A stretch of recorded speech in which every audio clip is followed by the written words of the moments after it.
200 మంది పిల్లలు ఇలాగా కుర్పం హాస్పిటల్లోని, భారతపురం హాస్పిటల్లోని, విజయనగరం హాస్పిటల్లోని, కేజీహెచ్లో 4 చోట్ల పెట్టే పరిస్థితి ఇంతవరకు ఎప్పుడూ రాలేదు. స్కూల్ మూసేయడం కూడా ఎప్పుడూ లేదు. మేము వస్తే స్కూల్ చూద్దామంటే స్కూల్ మూసినారు సార్ అంటున్నారు. మొన్న బొత్స సత్యనారాయణ గారు చంద్రశేఖర్ మేమందరం వెళ్ళేటప్పుడు అటువంటి సంఘటన జరిగింది కాబట్టి ఇంతమంది స్పందిస్తున్నాం. స్పందించవలసిన అవసరం లేదు కదా. లేకపోతే సింపుల్గా ఉంటే చూడమని ఇంతకుముందు ఎంతమంది చనిపోయారు, చిన్న ప్రెస్ స్టేట్మెంట్ వదిలేసాం కదా. చనిపోయిన వాళ్ళకి ప్రెస్ స్టేట్మెంట్ కూడా వదిలేసాం కదా.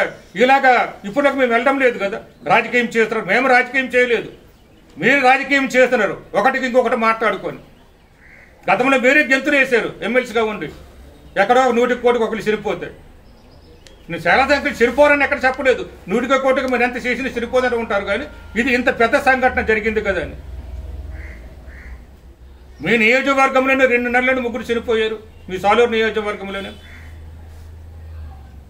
డేట్లతో సహా మీ ఈనాడు పేపర్లోనే రాశారు. అవన్నీ చూపిస్తాను ఇప్పుడు ఎప్పుడెక్కడ చనిపోయారు అనేది. ఇది కాకుండా జిల్లాలో అక్కడ కురపంలో చనిపోయారు 5 2 నెలల్లోనే 5 చనిపోవడం అయితే ఘోరం కాదా? అది మేము చెప్తున్నాం. ఎప్పుడు 5 సంవత్సరాలకి ఏదో ఇంతమంది చనిపోయినారు, అంతమంది చనిపోయినారు రేటు చెప్తారు. అప్పుడు మీరు అడుగుంటే జగన్మోహన్ రెడ్డి స్పందించకపోతే ఈరోజు మమ్మల్ని బ్లేమ్ చేస్తే బాగుండేది. మీరు కానీ పెద్దలు చంద్రబాబు నాయుడు గారు కానీ స్పందించి అడుగుంటే, ఆయన స్పందించలేదంటే ఆ రోజు మీరు స్పందించలేదని. ఈరోజు మీకు స్పందించడం లేదు. మీకు ఏమాత్రం కూడా మానవత్వం లేదు. 100% నిజమైన గిరిజన రక్తం ప్రవహించే వాళ్ళు ఎవరు కూడా మానవత్వం లేకుండా ఉండరు. ఎంత కొంత కలిసి ఉంటేనే మానవత్వం ఉండదు.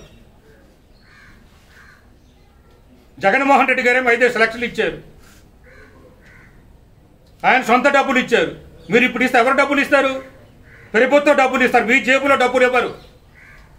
గతంలో మేము ఏమేమి ఇస్తే మీ డబ్బులా, మీ సొంత డబ్బులా, మీ బాబు గారు డబ్బులా అని చంద్రబాబు నాయుడు గారు అన్నారు, పవన్ కళ్యాణ్ గారు అన్నారు, లోకేష్ గారు అన్నారు. మేము అదే అడుగుతున్నాం. మీ బాబు గారు డబ్బులు ఇవ్వక్కర్లేదు, మీ సొంత డబ్బులు ఇవ్వక్కర్లేదు, ప్రభుత్వ డబ్బులు ఇవ్వండి. ప్రభుత్వ డబ్బులు అయితే ప్రజల డబ్బులే, పేదల కోసం. ఒక గిరిజనులనే కదా ఎవరికైనా సరే. ఇప్పుడు చనిపోయే గిరిజనులు కాబట్టి గిరిజనుల గురించి మేము మాట్లాడుతున్నాం.